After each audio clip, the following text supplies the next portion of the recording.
Alors là, pour la Cortina, on va donc aussi donner 3 petits coups de perceuse là pour faire sauter les rivets. On va désosser la bestiole et on va voir un petit peu. Bon, il y a un très gros travail au niveau du pare-brise. On va voir un petit peu comment que ça se goupille quoi, le reste. Voilà. Alors la petite Cortina, on a donné 3 petits coups de perceuse. Donc là on voit, je l'avais posé sur un petit chiffon. Ça a duré, allez, moins d'1 minute avec un petit forêt. On y va mollo comme ça. 1, 2, 3. Et ensuite, on se munit d'un petit tournevis pour déclipser la voiture. Une fois que la tête est, hop là. Vous voyez, ça sort tout seul. C'est pas compliqué. Franchement, c'est pas compliqué. Regardez un petit peu comme c'est propre le travail 1, 2 et 3. Donc savoir que le rivet principal c'était celui-là par rapport aux deux autres. Comme dit, bien sûr, pour refermer une miniature, c'est facile. Un point de colle. Et voilà, et le tour est joué. Alors, on va voir un petit peu à quoi ça ressemble. Donc on voit que la miniature, elle a vécu tout simplement. Parce qu'il y a de la moquette là, ou je sais pas quoi, ici. Regardez-moi ça. Dans les roues. Donc là, je vais nettoyer tout ça, j'essaie d'enlever. Alors les roues, elles sont... ok, d'accord. Elles sont fermées comme ça. Ça m'embête un peu. Va falloir ouvrir pour sortir les roues. Pour peut-être les remplacer par d'autres. Voilà. Alors désolé encore pour le bruit de fond. Faut croire qu'ils font des travaux hein, à côté. Ils sont en train de couper je sais pas quoi. Alors l'intérieur, un bon petit coup de nettoyage. Et le pare-brise. Voyons voir un peu à quoi il ressemble. Alors le pare-brise, voilà. On n'arrive même pas à voir à travers. Voilà, il y a de la peinture dessus, regardez. Voilà. Qu'est-ce qu'on va faire là? On va poncer le pare-brise avec un grain très fin. Du papier avec un grain très fin, du 1000. Alors attends que j'arrive à remettre la main sur mon papier 1000. Il est où? Où es-tu? Voilà. Avec un papier à poncer de grain 1000. Donc là on va poncer légèrement et ensuite on va passer du polish en faisant des petits tours en rond, toujours en rond, du polish, on va frotter et en principe on devrait récupérer le brillant d'origine du pare-brise. Quant à la carrosserie, ben, tout simplement, bon elle est entière, elle va passer... Est-ce que je la passe dans le décapant? Non, je pense que je vais pas la passer dans le décapant, je vais tout de suite la poncer. Voilà, parce que franchement, il n'y a plus un pet de peinture dessus. Et au ponçage, ça partira. Voilà. Bon alors franchement les amis, j'ai eu beaucoup de mal à récupérer le pare-brise de la Cortina. Donc là, il a juste été poncé. Vous allez me dire, eh, mais on voit pas à travers et tout. Ah, attendez, j'ai pas encore mis le polish. Mais là, j'ai tout poncé. Donc là, il y a eu une bonne grosse demi-heure de ponçage. Je vous raconte pas quoi, je suis éreinté. Éreinté parce qu'il faut vraiment le faire à la main. Faut pas utiliser une ponceuse électrique ni une Dremel. Sinon, vous faites fondre le plastique. Alors, tout simple. On prend le polish. On secoue un peu.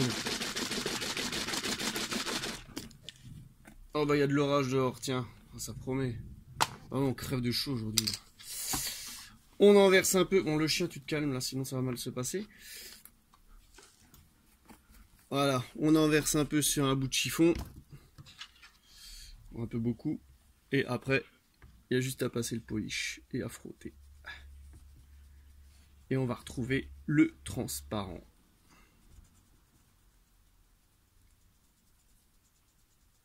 Donc on allait vraiment sur tous les côtés. Lunettes avant, lunettes arrière, lunettes latérales. Je sais pas si on dit lunettes latérales, vitres latérales. On commence à retrouver un peu de transparent. Alors il faut bien, faut surtout pas laisser de polish dessus. Parce que le polish c'est un petit peu à double tranchant quoi. Si t'en laisses, ça peut te le faire blanchir ton pare-brise.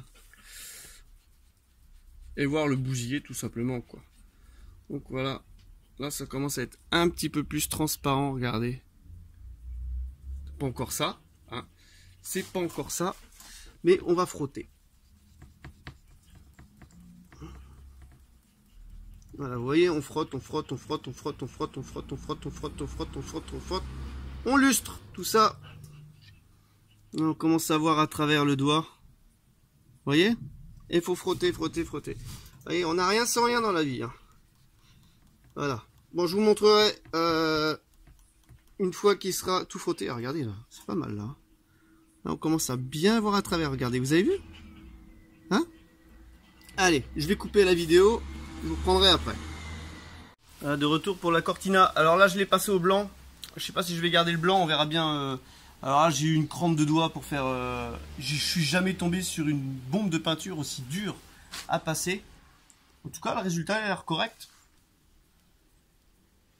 Très sympa. On verra au séchage ce que ça donne. Mais bon, c'est une peinture blanche. J'adhère pas trop en fait à ce style-là. Donc voilà, pour vous montrer un petit peu l'état des lieux. Là, à côté, il y a le châssis de la Lambeau qui sèche. Et là, il y a le playground. Voilà, quand je vous dis qu'il y en a 3. Et par terre, parce que dehors, il y a toujours l'orage qui tourne, quoi. Bon alors, pour la Ford Cortina, ça me convient pas du tout la couleur blanc. Je suis pas du tout satisfait du résultat. Je m'étais dit, bon, la bombe, elle est pas top, hein. De toute façon, elle va aller à la poubelle, je pense, celle-là. Si vous achetez des bombes de cette marque-là, vous pouvez éviter, hein. J'avais pas acheté ça trop cher. Mais ça vaut rien. Et... Bon alors là, ce que je vais faire, c'est je vais peut-être partir sur un délire. En fait, ça va peut-être pas être une restauration, ça va peut-être être une Ford Cortina rouillée. Je vais tester un truc, rajouter un effet rouille. Donc elle était blanche de base. Puis on va essayer de rajouter un petit peu de rouille là-dessus. Bah elle est d'une autre bombe, hein, bien sûr. Une petite bombe de rouille. On verra, hein. Donc ça c'est de la sous-couche métaux ferreux. Et je pense que je vais tester ça. Parce que là, je suis pas satisfait. En plus, le pare-brise, je l'ai récupéré, mais c'est pas top, je trouve. Et le châssis, bon, je l'ai complètement refait, hein, il n'y a pas de problème. Juste le châssis. Par contre, les roues, je me suis pas amusé à les démonter. Et je suis quand même pas satisfait des roues. Donc, je vais peut-être partir sur un effet rouille. Voilà, quoi. Alors, des fois, on peut changer de projet en cours de route. Alors pour ce faire, je vais avoir besoin d'un petit réceptacle. Je vais mettre de la peinture dedans. J'ai le choix à la badigeonner à la brosse à dents, mais je pense que le résultat sera pas bien, donc j'ai pris une espèce de bavette. Une bavette. Alors ce qui serait top, c'est d'avoir une éponge, je pense, pour comme ça faire un petit peu. Tu trempes un peu dans la peinture et puis après tu vas tapoter un petit peu dessus. Donc je vais voir un petit peu ce que ça donne. Je vais faire un test. Ah, écoutez, le résultat a l'air sympatoche, hein, franchement, regardez. Je m'attendais pas vraiment à ça, quoi. Ouais, bah écoutez, voilà, hein, comme quoi avec une bagnole, avec une peinture un peu loupée, on peut faire un effet rouille. Donc là, il n'est pas encore sèche la bagnole. Regardez un petit peu ce que ça donne. C'est sympa, hein. Ouais. Donc ça là, c'est effet rats. En plus, on sait que les Ford, à l'époque, avaient souvent dans les bas de caisse... pas mal de rouille. Voilà. Bon, alors là, ce qui va faire la différence, c'est qu'elle a le châssis totalement restauré, mais c'est pas grave, ça fait effet rouille, c'est sympa. Franchement, je trouve qu'elle est sympa. Voilà. On va voir une fois qu'elle sera remontée, une fois qu'elle sera sèche. Et voilà, donc la miniature est passée en peinture. La voiture est sèche, j'ai mis une petite couche de vernis dessus. On voit, hein, ça brille bien. Simplement, cette peinture que j'ai mise avait besoin d'une couche supplémentaire de vernis. C'est pas, j'en mets pas à chaque fois du vernis de protection, parce que des fois, j'estime que la peinture est tellement de très très bonne qualité qu'il n'y en a pas besoin. Donc là, on va passer au remontage de la Cortina, la Cortina Rat, la Corti-Rat. Je sais pas comment on pourrait appeler ça. Voilà, bon, alors le remontage. C'est quoi ce bazar? J'arrive pas à remettre le...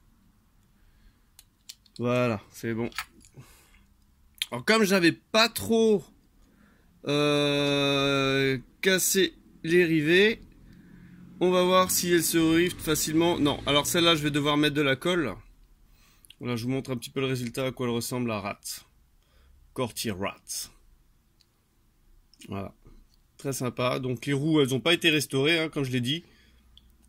Une peinture blanche, par-dessus un effet rouille. Donc là, autant dire qu'elle est bien rouillée, hein, bien Rat. Et là, il manque plus que le petit point de colle. Donc 1, 2, 3 petits points de colle. Et voilà, et elle va rejoindre les autres copines. Et voilà le résultat de la Cortina, donc une fois collée. Donc il faut savoir que je ferme les miniatures en les collant avec de la super glue. Donc voilà ce que ça donne. Voilà, c'est quand même vraiment propre, hein. Donc le châssis a été restauré, la voiture a été restaurée et usée, donc avec un petit effet rouille. Très sympa. Donc voilà, il y a juste le pare-brise que j'ai pas réussi à récupérer parfaitement. On voit qu'il est légèrement encore rayé. Alors je pense que j'aurais pu faire mieux que ça. Et les roues qui n'ont pas non plus été restaurées. Mais bon, vu que je suis parti en live sur une version rouillée, voilà quoi. C'est sympa. Donc si vous appréciez, n'hésitez pas à lâcher le pouce bleu, à dire un commentaire si vous avez envie, à vous abonner à la chaîne si ce n'est pas déjà le cas, et je vous donne rendez-vous pour une prochaine vidéo. Allez, bye bye!